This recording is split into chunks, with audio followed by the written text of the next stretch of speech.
हाँ जी, नमस्ते। नमस्ते। हाँ, गुरुजी, आज सपना में देखी जैसे मेरे दरवाजे पे 2 कुत्ते हैं तो मैं उनको रोटी डाल रही हूँ। ठीक है, बाद में फिर मेरे घर में आके कुत्ता मेरे को काट रहा है, पीठ में काट रहा है तो मैं चिल्ला रही हूँ। और फिर कोई मेरी एक सहेली आई है, उसके साथ एक बच्चा है, वो मेरे ना मंदिर में ही पेशाब कर दिया बैठ के। तो गुस्से में मैं उसको बाहर निकाल रही हूँ और फिर पानी से साफ कर रही हूँ फोटो वोटो। अच्छा। और मंदिर में ही बैठ के पेशाब कर दिया। फिर मेरे को बहुत गुस्सा आ रहा है उसके ऊपर, उसको खींच के बाहर निकाल रही हूँ और फिर वो सब साफ कर रही हूँ फोटो। ये क्या था? अब सुनो ना, 3 दिन से फिर से मन वैसे ही घबराहट चालू हो गया है। हाँ, क्या चीज? घबराहट और चालू हो गया वैसे ही फिर से। फिर खत्म? आप वो हवन कर रही है ना? हवन तो चालू है मेरा ना। हाँ, बस बस आप करते रहिए, कोई घबराहट कुछ नहीं, बस आप माता रानी की याद करते रहिए, सब खत्म हो जाएगा।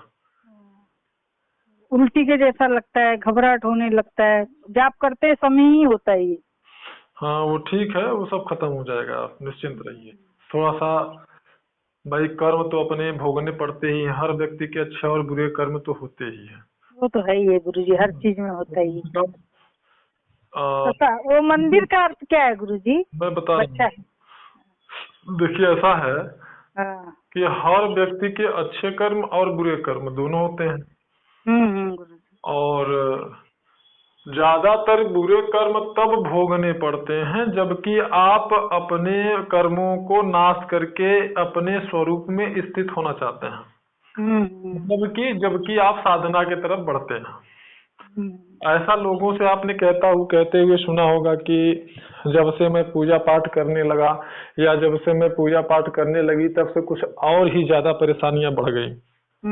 सुना है नहीं आप लोगों से? हाँ, तो वो क्या होता है कि जब जैसे कि मान लीजिए कोई चोर है और बहुत शातिर चोर है, बहुत नामी चोर है, सब जानते हैं कि ये चोर है, और वही व्यक्ति जब चोरी छोड़ करके शराफत की जिंदगी जीना चाहता है तो जिस समय वो चोर रहता है उस समय उसको उतना ताना, समाज की बातें उतना नहीं सुननी पड़ती और लोग निंदित वाक्य इतने नहीं सुनने पड़ते हैं जितना कि जब वो चोरी छोड़ करके एक शरीफ और शराफत की जिंदगी जीना चाहता है और एक शरीफ इंसान बनना चाहता है। जब वो ये चाहता है तब उसको कुछ ज्यादा ही समस्याएं होती हैं।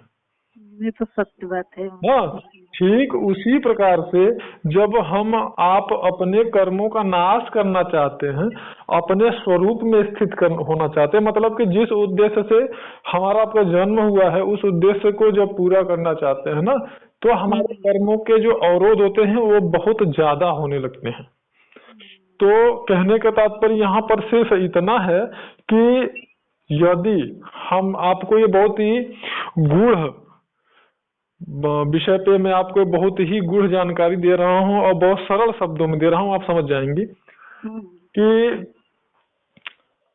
कोई भी व्यक्ति हो, सामान्य से सामान्य ही व्यक्ति क्यों ना हो, केवल सामान्यतया 10-5 मिनट सुबह 10-5 मिनट शाम को ही पूजा पाठ क्यों ना करता हो, धूप लगा कर बत्ती दीपक लगा करके अगरबत्ती वगैरह दिखा करके, अगर उस व्यक्ति के कर्म अगर उस व्यक्ति के कर्म ऐसे नहीं है कि उसके ऊपर किसी प्रकार का तांत्रिक प्रयोग हो, तो मैं ये चैलेंज करता हूं कि दुनिया में कितना बड़ा से बड़ा कोई पावरफुल तांत्रिक और पहुंचा हुआ तांत्रिक क्यों ना हो, वो कितना ही मतलब अच्छा और बहुत ही पहुंचा हुआ तांत्रिक हो, सर्वज्ञ तांत्रिक हो, लेकिन ऐसा तांत्रिक उसका रुआ भी मतलब जिसको कहते हैं बाल भी बांका नहीं कर सकता यदि उस व्यक्ति के कर्म वैसे नहीं है तो उसके किसी भी प्रकार का तांत्रिक क्रिया, तांत्रिक प्रयोग उसके ऊपर लागू ही नहीं होगा।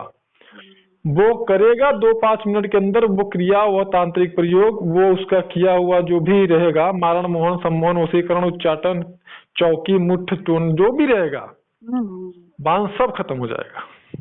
मतलब उसको उसके औरा को भी स्पर्श नहीं कर पाएगा, जिसको बोलते वाला है। बात समझ रही हैं?